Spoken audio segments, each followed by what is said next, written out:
This is TWiT. News today, kind of along this tip, is that Walmart and Google are getting into a partnership. They're partnering up on product sales via Google Home, which is the first time that Walmart has offered its products online outside of its own site. So kind of a big deal for Walmart. Google, of course, doesn't have, up until this deal, doesn't have what Amazon obviously has as a feature of the Echo, which is its tight integration with its own services for selling products. So now they do. Walmart, I mean, by many accounts, would be kind of the closest competitor in the space with Amazon as far as the sales aspect, although a distant second, I would say.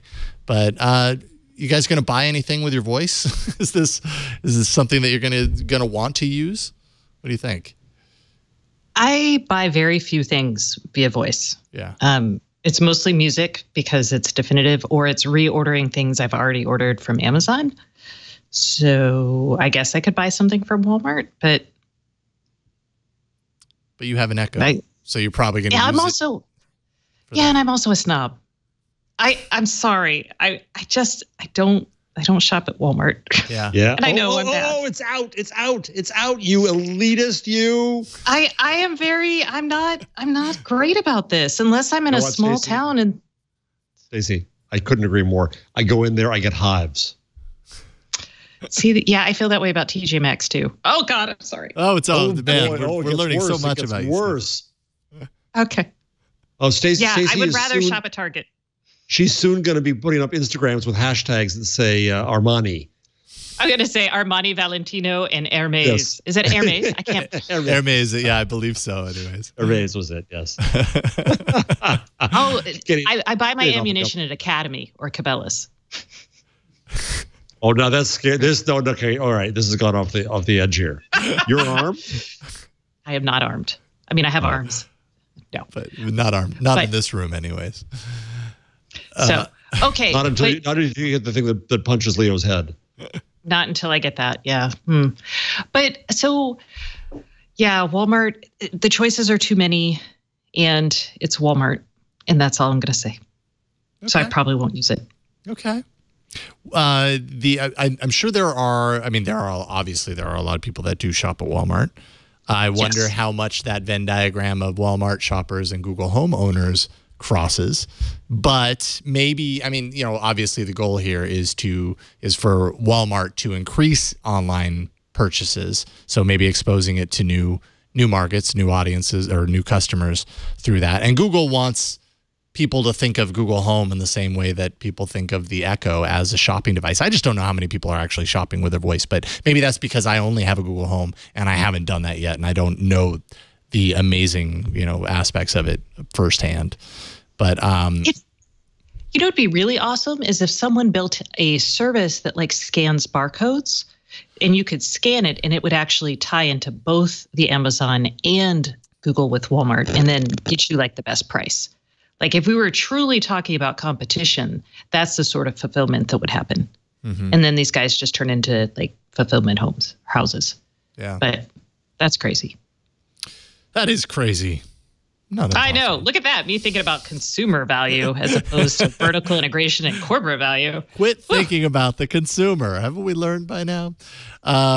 This is going to happen late September. Google is dropping its $95 Google Express fee. So Google Express is kind of a way that it ties in not only to Walmart, but to Target and Costco, I think, and other brands to deliver their products. They're dropping the $95 fee for that.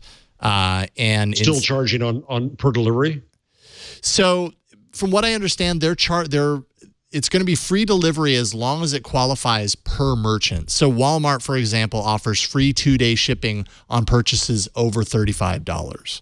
And so if you pay more than $35 for the products that you're buying from Walmart through Google Home, then you will pay no shipping. It's basically passed through from the merchant on the other end.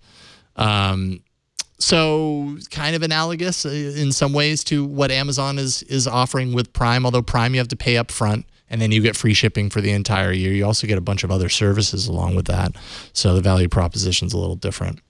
as far as that's concerned. And you also get a history, and what that'll be kind of interesting because, again, like I said, I use my voice ordering only for reorders because I know what I'm going to get, right? So if it keeps your history for you, so like if I can order Tide detergent from Walmart and always get the same kind of Tide, that actually might be cool. And they do, Stacey. They do. Easy reorder, which is a feature of Walmart that they announced earlier this year, I think, that essentially tracks both your in-store purchases and your online purchases. So you can sync that account up with Google Express to do exactly what you're talking about. Meanwhile, the FTC just moments ago approved the Amazon Whole Foods purchase. Oh, really? That just must have happened, right? Okay. Yes, it just did. So this all becomes really meaty. Mm-hmm. That is so exciting to me because and this is something I've been thinking about is how I want to order my groceries. And I don't want to sit there and tell Amazon or Google, Apple's, I don't want to read a list to it, right?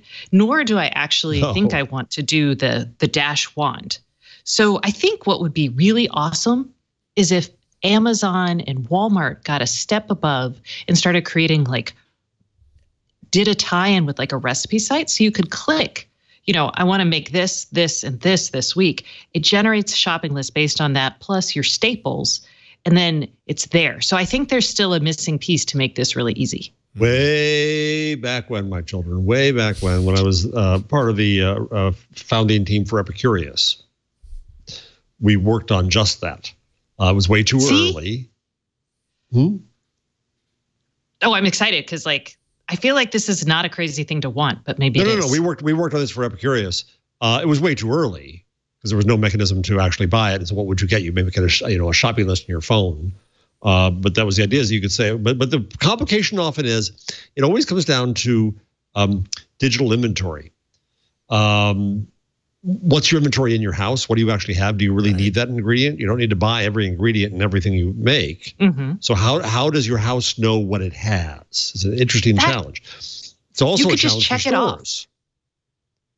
Well, you assume you're organized, Stacey, like you. Look at my office. I'm not organized. I also don't cook with a damn darn. But the second problem is now if you're Walmart and if you're Whole Foods, fine, there's digital inventory. When I years ago talked to PayPal and eBay when they were together about trying to get local advertisers involved, the problem they said was that local merchants don't have their inventory digitized. And I wrote up a whole business plan for basically the open table of local merchants, that if you handled your inventory anyway, it would then make it available online. And then you start to bring in new development mechanisms, delivery mechanisms, because the U.S. Post Office, if it has any sense, is going to fight for this too. They're going to compete in this space as well. There's going to be tons of local merchants and tons of local delivery options. So you get to a world where you say, I want chilaquiles, and you should be presented with choices as to where and how to get them. That's what is best for you as the consumer. I agree. I also like chilaquiles. I was going to say also the best choice for the consumer is a chilaquile. Yeah.